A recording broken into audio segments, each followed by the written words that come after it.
Hi. Freedom ஃபைட்டர்ஸை பற்றி தெரிஞ்சுக்கணும் அப்படின்னு விரும்புகிற ஃப்ரெண்ட்ஸுக்கு இந்த வீடியோவை ஷேர் பண்ணுங்கள். நிறைய ஃப்ரீடம் ஃபைட்டர்ஸ் வந்து இந்தியாவில் இருந்திருக்காங்க. அதில் இவரும் ஒருத்தர். மதன்லால் திங்காரா கேள்விப்பட்டிருக்கீங்களா? 1883 வந்து அம்ரிட்சரில் பிறக்கிறாரு. ரொம்ப வசதியான குடும்பத்தை சேர்ந்தவர். அவங்க அப்பா டாக்டரு, நல்ல செல்வாக்கான ஒரு ஆள்.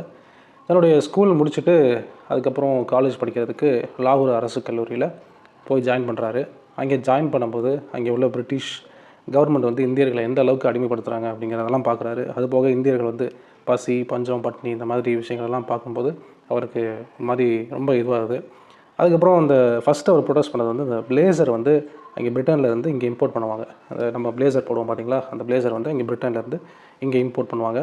அந்த ஒரு விஷயத்தை வந்து இவர் யோசித்து இம்போர்ட் பண்ணக்கூடாது பிரிட்டன்லேருந்து, ஏன் நம்மளே வந்து பிளேசர் தயாரிச்சா என்ன அப்படின்னு சொல்லிட்டு அதை எகெயின்ஸ்ட் பண்ணி காலேஜில் வந்து ஒரு போராட்டம் பண்ணுறாரு, ப்ரொடெஸ்ட் பண்ணுறாரு. அதனால் அவர் காலேஜை விட்டு தூக்குறாங்க. அவங்க அப்பா பெரிய ஆள் அப்படிங்கிறதுனால மதன்லாலுடைய அப்பா வந்து காலேஜை நிர்வாகத்துக்கிட்ட வந்து சொல்கிறாரு, இனிமேல் எங்கள் பையன் வந்து இந்த மாதிரி பண்ண மாட்டான் அப்படின்னு சொல்லிட்டு சொல்லும்போது இவர் அந்த இடத்துலையும் சாரி கேட்கல.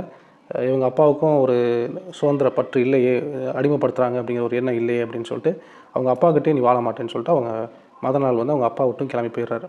கிளம்பி போனதுக்கப்புறம் சிக்கிம் மலை அடிவாரத்தில் தொழிற்சாலை ஒரு கம்பெனியில் வந்து எழுத்தாளராக வேலை பார்க்குறாரு.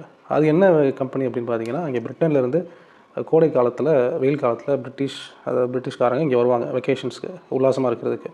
அந்த கம்பெனியில் ஒர்க் பண்ணுறாரு. அந்த கம்பெனிலையும் இந்த பிரிட்டிஷ் வந்து இந்தியன்ஸை அடிமைப்படுத்துறத பார்த்துட்டு அந்த கம்பெனி விட்டும் அவர் வெளியே போகிறாரு. வெளியே போனதுக்கப்புறம் பக்கத்தில் உள்ள ஃபேக்ட்ரிஸில் ரொம்ப அடிமட்டமான வேலையெல்லாம் பார்க்குறாரு. ஒரு நல்ல பணக்கார வீட்டில் பிறந்த ஒரு பையன், கஷ்டப்படாத ஒரு பையன், ரொம்ப அடிமட்ட உள்ள வேலைகள்லாம் வந்து பார்த்துக்கிட்டு இருக்காரு. இதெல்லாம் கேட்டு, அதாவது அவங்க அம்மா வந்து கேட்க முடியாமல் மதன்லாலை திரும்பி கூட்டிகிட்டு வா அப்படின்னா அவங்க தம்பிகிட்ட வந்து சொல்கிறாரு. அவங்க தம்பியை வந்து மதன்லாலை திரும்பி கூட்டிகிட்டு வந்துடுறாங்க வீட்டுக்கு. கூட்டிகிட்டு வந்ததுக்கப்புறம் இங்கிலாந்துக்கு வந்து படிக்க போகிறாரு, மெக்கானிக்கல் இன்ஜினியரிங்.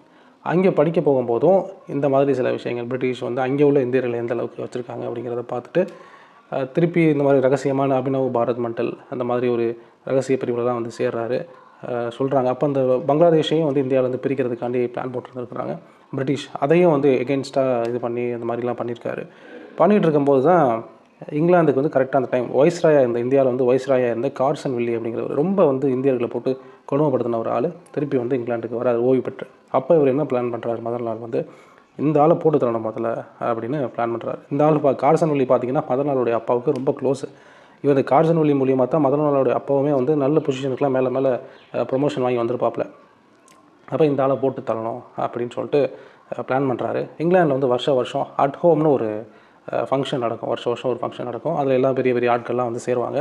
அந்த டைமில் மதன்லால் வந்து டர்பன் போட்டு வேஷம் அணிஞ்சிட்டு இவர் கரெக்டாக கார்சன் வில்லி முன்னாடி போய் நின்று முகத்தில் 4 குண்டு டப்புன்னு சுடுறாப்புல. அந்த இடத்துலேயே கார்சன் வில்லி இறந்தும் போகிறாரு. இவர் நினச்சிருந்தா தப்பிச்சிருந்துருக்கலாம், தப்பிக்காமல் அப்படியே நின்ட்டார், அமைதியாக நின்ட்டார்.